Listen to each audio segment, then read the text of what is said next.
আপুনি বাৰু জানেনে এজোপা বাঁহৰ পৰা আপুনি লাখ টকা পৰ্যন্ত উপাৰ্জন কৰিব পাৰে আৰু এই বাঁহৰ ব্যৱসায় আৰম্ভণি কৰিবৰ কাৰণে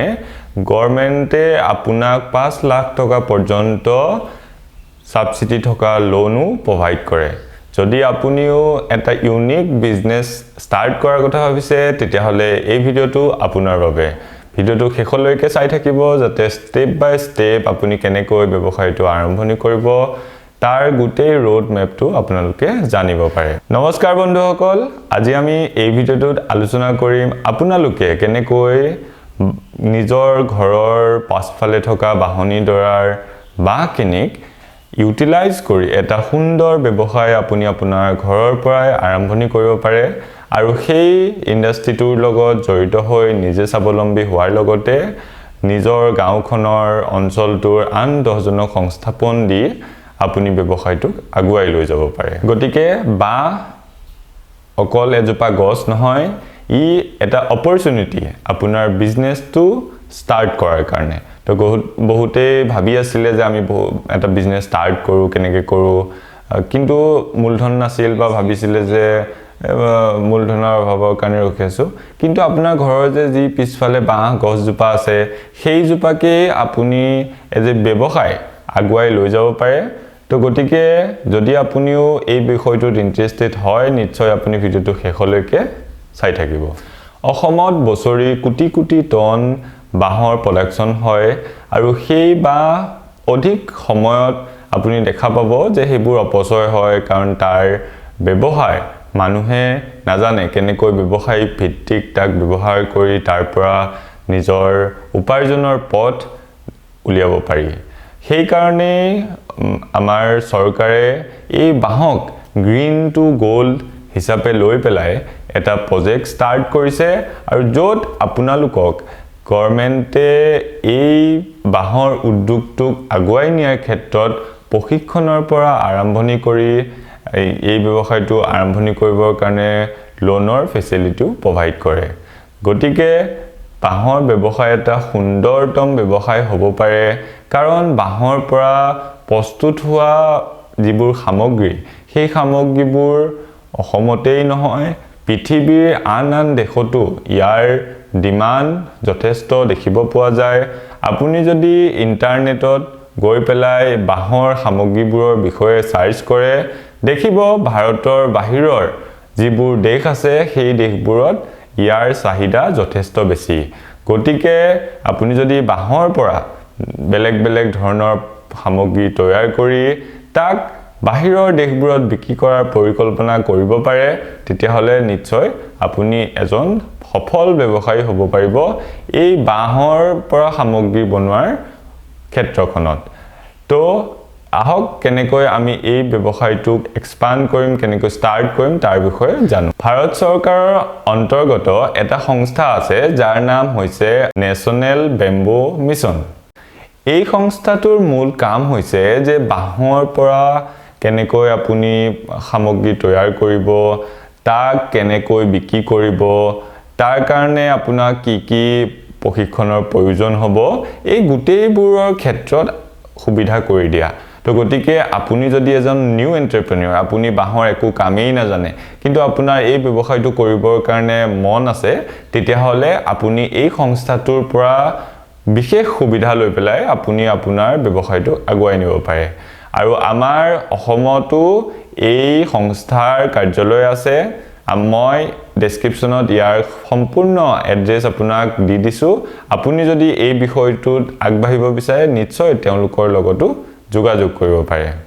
এই নেশ্যনেল বেম্বো মিছনৰ অধীনত আপুনি ইয়াৰ স্কিল ট্ৰেইনিং লাভ কৰিব পাৰিব দ্বিতীয়তে এইবোৰ বনাবৰ কাৰণে আপোনাক যিবোৰ মেচিনাৰী ৰিকুৱাৰমেন্ট থাকিব সেইবোৰো আপুনি সাবসিডিত গভৰ্ণমেণ্টৰ ফালৰ পৰা লোৱাৰ সুবিধা পাব 3 নম্বৰতে এই বেম্বো মিছনে আপোনাক আপোনাৰ ইনিশিয়েল ষ্টেজত যেতিয়া ব্যৱসায়টো ষ্টাৰ্ট কৰিব তেতিয়া আপোনাৰ প্ৰডাক্টবোৰ বিক্ৰী কৰিবৰ কাৰণে মাৰ্কেটৰ লিংকেজ আপোনাক দিব আৰু ইনিশিয়েল লেভেলত যদি আপোনাৰ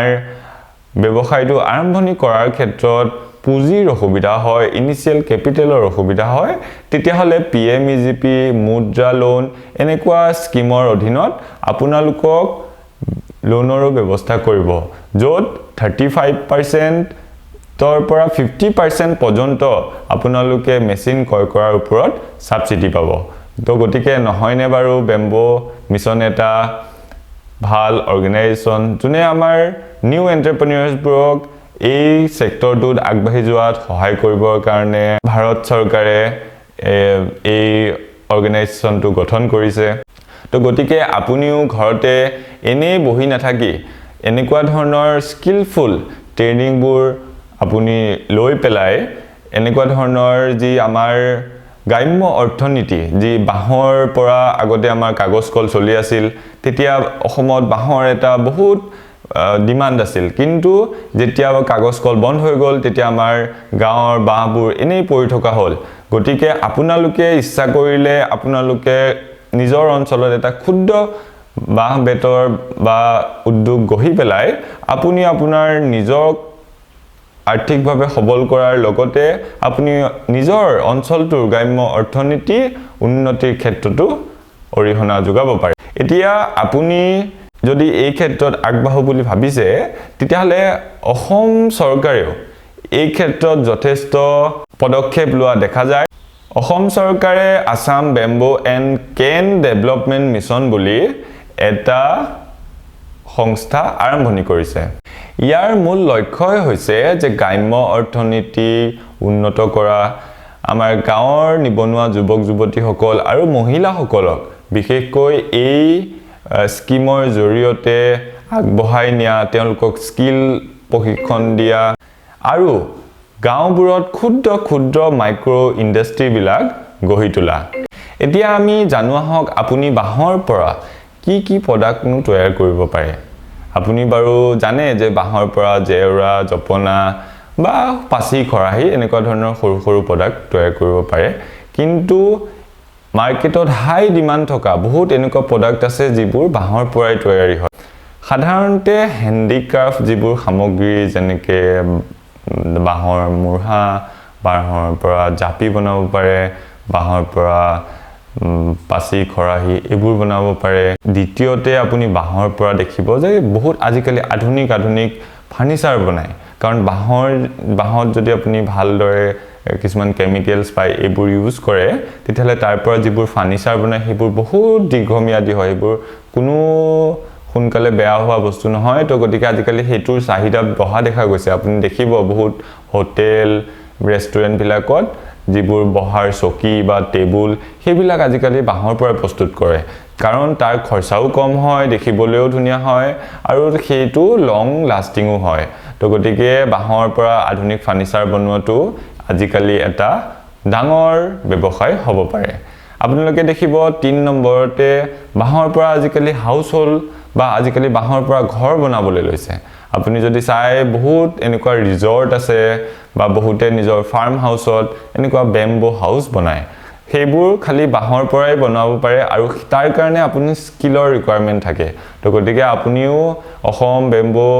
এণ্ড কেন ডেভেলপমেন্ট মিছনৰ আন্ডাৰত এইবোৰৰ প্ৰশিক্ষণ লৈ আপোনালোকেও এনেকুৱা এটা সেক্টৰত কাম কৰিব পাৰে ইয়াৰ লগতে বাঁহৰ পৰা আপুনি ডেকোৰেশনৰ কাৰণে বহুতো শো পিস বনাব পাৰে আপুনি যদি আমাৰ যিবোৰ বাণিজ্যিক মেলা হয় সেইবোৰত যদি যায় আপুনি দেখিবলৈ পাব আৰ্টিফিশিয়াল ফুল উলুমাই ৰাখিবৰ কাৰণে ওয়াল হ্যাঙ্গিং কিছুমান বাঁহৰ পৰা শোকেস বনোৱা যায় বা তেনেকুৱা ধৰণৰ অন্যান্য বহুতো সামগ্ৰী বাঁহৰ পৰা প্ৰস্তুত কৰা হয় আপুনিও যদি জানে যে বাঁহৰ পৰা কিনো বস্তু সামগ্ৰী প্ৰস্তুত আৰু কৰিব পাৰে তেতিয়াহলে নিশ্চয় আমাক কমেন্টৰ যোগেৰে জনাবলৈ নাপাহৰিব ইয়াৰ লগতে এগ্ৰিকালচাৰ ৰিলেটেড বহুত প্ৰডাক্ট বাঁহৰ পৰা বনোৱা হয় গতিকে এই বিষয়ে আৰু আপুনি জানিব বিচাৰিলে নিশ্চয় আমাক কমেন্ট কৰি জনাব আমি এটা নেক্সট ভিডিঅত এই বিষয়ে আৰু অধিক বহলকৈ আলোচনা কৰিম এতিয়া আমি গম পালো যে আমি এই ব্যৱসায়টো কিয় কৰিব লাগে এই ব্যৱসায়টো কৰিলে আমাৰ মেইন প্ৰডাক্ট কি হ'ব পাৰে কিন্তু এতিয়া আমি আলোচনা কৰিম যে কেনেকৈ আমি এই ব্যৱসায়টো আৰম্ভণি কৰিব লাগিব আমি স্টাৰ্টিং কেনেকৈ কৰিম প্ৰথম পৰ্যায়ত আপুনি যেহেতু এই ব্যৱসায়টোত এজন নতুন এন্টাৰপ্ৰেনিয়ৰ্স তো আপুনি প্ৰথমতে এই বিষয়টোৰ ওপৰত স্কিল ট্ৰেনিং ল'ব লাগিব আৰু আপুনি এজন নিজেই এই বিষয়টোৰ স্কিল পাৰ্সন হ'ব লাগিব যাতে আপুনি ষ্টাৰ্ট কৰা ইন্ডাষ্ট্ৰিটোত আন 10 জনক আপুনি এই বিষয়টোত শিকাই পেলাই আপুনি আপোনাৰ ইন্ডাষ্ট্ৰিটোক আগুৱাই লৈ যাব পাৰে দ্বিতীয়তে আপুনি যেহেতু ব্যৱসায়টো ষ্টাৰ্ট কৰিবলৈ আপোনাক মূলধনৰ প্ৰয়োজন হ'ব প্ৰশিক্ষণ লোৱাৰ পাছত আপুনি মুদ্ৰা লোন নহলে PMEGP লোনৰ কাৰণে এপ্লাই কৰিব পাৰে তাৰ কাৰণে আপুনি এই বেম্বো মিছনৰ আন্ডাৰত প্ৰশিক্ষণ লোৱা সাৰ্টিফিকেটখনে যথেষ্ট সহায় কৰিব আৰু লগতে অসম চৰকাৰৰ যি এই সংস্থায়ও আপোনাক সেই লোনটো পোৱাৰ ক্ষেত্ৰত যথেষ্ট সহায় কৰিব তো গতিকে আপুনি ব্যৱসায়টো আৰম্ভণি কৰিবৰ কাৰণে কোনো পুঁজিৰ কাৰণে আপুনি চিন্তা কৰিব নালাগে তাৰ পাছত আপুনি যেতিয়া মেচিন বিলাক ক্ৰয় কৰিব সেই মেচিন বিলাকতো আপুনি সাবসিডি পাব কিয়নো আপুনি যেহেতু PMEGP বা মুদ্ৰা লোন এপ্লাই কৰিছে তো এই লোন বিলাকৰ অন্তৰ্গত মেচিনাৰী বিলাকত সাবসিডি গভৰ্ণমেণ্টৰ ফালৰ পৰা দিয়া যায় আৰু চতুৰ্থতে যেতিয়া আপুনি ব্যৱসায়টো আৰম্ভণি কৰি আপোনাৰ প্ৰডাক্ট বিলাক তৈয়াৰ কৰিব সেই প্ৰডাক্ট বিলাক আপুনি নিজৰ যি স্থানীয় অঞ্চল বা স্থানীয় বজাৰ সেইবোৰত বিক্ৰী কৰাৰ উপৰিও আজিকালি যিবোৰ অনলাইন প্লেটফৰ্ম আছে যেনেকৈ Amazon, Flipkart, Meesho এনেকুৱা ধৰণৰ যথেষ্ট অনলাইন প্লেটফৰ্ম আছে য'ত স্মল এন্টাৰপ্ৰেনিয়ৰ্স বিলাকক বিজনেস আগবঢ়াই নিয়াৰ ক্ষেত্ৰত সহায় কৰে আপোনালোকেও সেইবোৰ ৱেবছাইটত গৈ নিজক এজ এ সেলাৰ আপোনালোকে নিজে ৰেজিষ্টাৰ কৰি পেলাই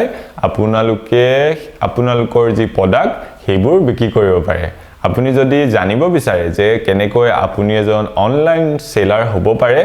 যদি আপুনি এই বিষয়ত ইনফৰমেশন বিচাৰে তেতিয়াহলে আমাক কমেন্টত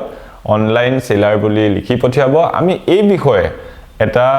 সেপাৰেট ভিডিও প্ৰস্তুত কৰিম কেনেকৈ এই গোটেই সিস্টেমটোৱে কাম কৰে আপুনি জানিবলৈ পাই সুখী হ'ব যে অসমৰ মাজুলীৰ এগৰাকী মহিলা ৰেণু দেৱীয়ে ঘৰৰ পৰাই এনেকুৱা এটা বাহৰ ইন্ডাষ্ট্ৰি আৰম্ভণি কৰিছিল আৰু সেই ইন্ডাষ্ট্ৰিটোত আজিৰ ডেটত 10 পৰা 15 গৰাকী মহিলাই কাম কৰে আৰু তেওঁ মুদ্ৰা লোন লৈ পেলাই নিজৰ ব্যৱসায়টো এক্সপান্ড কৰিবৰ কাৰণে সফল হৈছে তেওঁৰ প্ৰডাক্ট দেশৰ লগতে বিদেশলৈও ৰপ্তানি হোৱা আমি গম পাইছো তো গতিকে এই ব্যৱসায়টোত পসিবিলিটিজ বহুত আছে আমি নজনাকৈও এনেকুৱা উদ্যোগ বেলেগ গাঁৱে ভূঞে চহৰে গঢ়ি উঠিছে তো গতিকে আপুনি এটা এনেকুৱা ইন্ডাষ্ট্ৰি গঢ়ি পেলাই আপুনি নিজে সফল হোৱাৰ লগতে আন 10 জনৰ কাৰণেও আদৰ্শ হ'ব পাৰে গতিকে দেৰি নকৰি বন্ধুসকল আপোনালোকে এই ব্যৱসায়টো আৰম্ভণি কৰিব পাৰে কাৰণ আজিকালি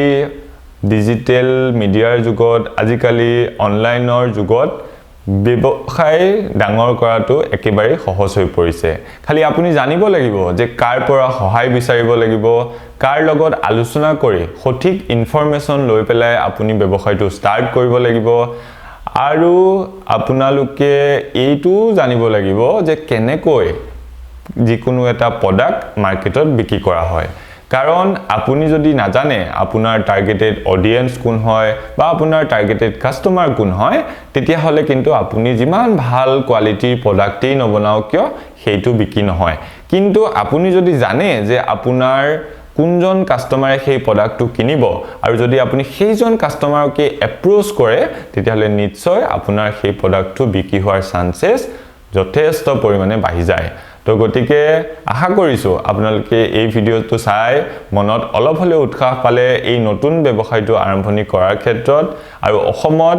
এই ব্যৱসায়টো কৰিলে প্ৰচুৰ সম্ভাৱনা আছে আপুনি সফল হোৱাৰ ক্ষেত্ৰত তো গতিকে মই আশা কৰিম এই ভিডিওটো চোৱাৰ পিছত আপোনালোকে এই বিষয়ে চিন্তা কৰি এই বিষয়ত আগবাঢ়ি যোৱাৰ ক্ষেত্ৰত আপোনালোকে ষ্টেপ ল'ব আৰু সৰকাৰ যেহেতু আপোনাৰ ফেভাৰত আছে আপোনাক সহায় কৰিবৰ কাৰণে আগবাঢ়ি আহিছে আপোনাৰ ঘৰৰ বাহনীখনয় আপোনাৰ বাহেৰে ভৰি আছে আৰু আপুনি খালি আগবাঢ়ি যোৱাৰ ক্ষেত্ৰতহে জোৰ দিয়াটো প্ৰয়োজন